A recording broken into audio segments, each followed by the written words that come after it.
Assalamualaikum warahmatullahi wabarakatuh. Saya Ditya Rahman Prasetya dari Prodi Teknik Lingkungan dengan NPM 253050018. Pada kesempatan ini saya akan membahas tentang keadilan dan kesetaraan warga negara Indonesia. Kedua hal ini sangat penting karena menjadi dasar terciptanya kehidupan yang harmonis dan seimbang. Tanpa keadilan dan kesetaraan akan muncul ketimpangan, konflik, dan ketidakstabilan dalam masyarakat. Nah, yang pertama itu, apa itu keadilan dan kesetaraan? Jadi, keadilan adalah kondisi di mana setiap orang diperlakukan secara adil dan tidak memihak. Artinya, setiap individu mendapatkan haknya sesuai dengan apa yang menjadi bagiannya. Keadilan bukan berarti semua orang mendapatkan hal yang sama, tetapi mendapatkan sesuai kebutuhan dan kondisi masing-masing. Yang terpenting adalah tidak adanya diskriminasi atau perlakuan tidak adil. Lalu ada pengertian kesetaraan. Jadi pengertian kesetaraan itu sebenarnya tidak jauh beda dengan keadilan.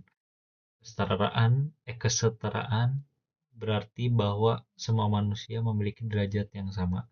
Dalam konteks negara, setiap warga negara memiliki hak yang sama tanpa membedakan latar belakang. Misalnya, semua orang berhak mendapatkan pendidikan, pekerjaan, perlindungan hukum. Kesetaraan ini penting untuk mencegah diskriminasi dan menciptakan rasa keadilan di masyarakat. Nah, di sini ada dasar hukum di Indonesia. Jadi, di Indonesia keadilan dan kesetaraan memiliki dasar hukum yang kuat. Dalam Pancasila, di sila kedua berbicara tentang kemanusiaan yang adil dan beradab, sedangkan di sila kelima menekankan keadilan sosial. Selain itu, Undang-Undang 1945 Pasal 27 Ayat 1 menyatakan bahwa semua warga negara sama kedudukannya di depan hukum.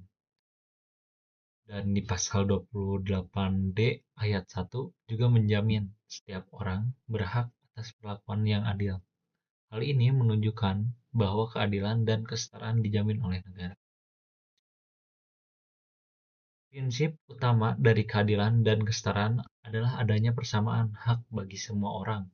Tidak boleh ada diskriminasi dalam bentuk apapun. Selain itu, hak harus diimbangi dengan kewajiban agar tercipta keseimbangan.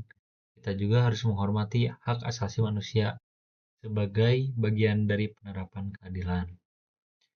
Nah, di sini ada contoh ketidakadilan seperti diskriminasi sosial, kesenjangan ekonomi, hukum tidak tegas, dan korupsi.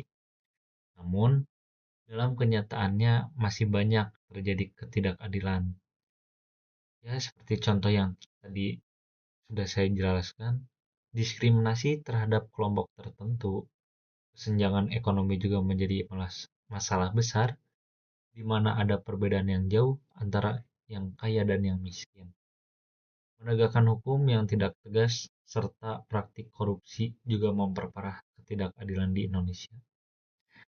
Nah, dampak ketidakadilan tuh bagaimana sih? Dampaknya tuh ketidakadilan memiliki dampak yang sangat besar. Masyarakat bisa mengalami konflik karena merasa diperlakukan tidak adil. Kepercayaannya seperti hilanglah terhadap pemerintah juga dapat menurun. Selain itu, kesenjangan sosial semakin melebar dan dapat mengganggu stabilitas negara secara keseluruhan. Nah, di sini untuk mewujudkan keadilan dan kesetaraan diperlukan berbagai upaya. Penegakan hukum harus dilakukan secara tegas dan tidak memihak. Pemerintah harus bersikap transparan dan jujur. Pendidikan karakter juga penting untuk membentuk sikap adil sejak dini. Selain itu, masyarakat juga harus aktif berpartisipasi dalam menjaga keadilan. Nah, peran warga negara, jadi Kita sebagai warga negara memiliki peran penting, seperti kita harus taat pada hukum yang berlaku. Selain itu, kita juga harus menghormati hak orang lain dan tidak bersikap diskriminatif. Kita juga harus berani bersikap adil dalam kehidupan sehari-hari, meskipun dalam hal-hal kecil. Nah, sebagai penutup, keadilan dan kesetaraan merupakan hak setiap warga negara yang harus dijaga bersama. Tidak hanya menjadi tanggung jawab pemerintah, tetapi juga seluruh masyarakat. Jika keadilan dan kesetaraan terwujud, maka akan tercipta kehidupan yang damai, harmonis, dan sejahtera. Sekian presentasi dari saya. Mohon maaf bila ada salah kata. Assalamualaikum warahmatullahi wabarakatuh.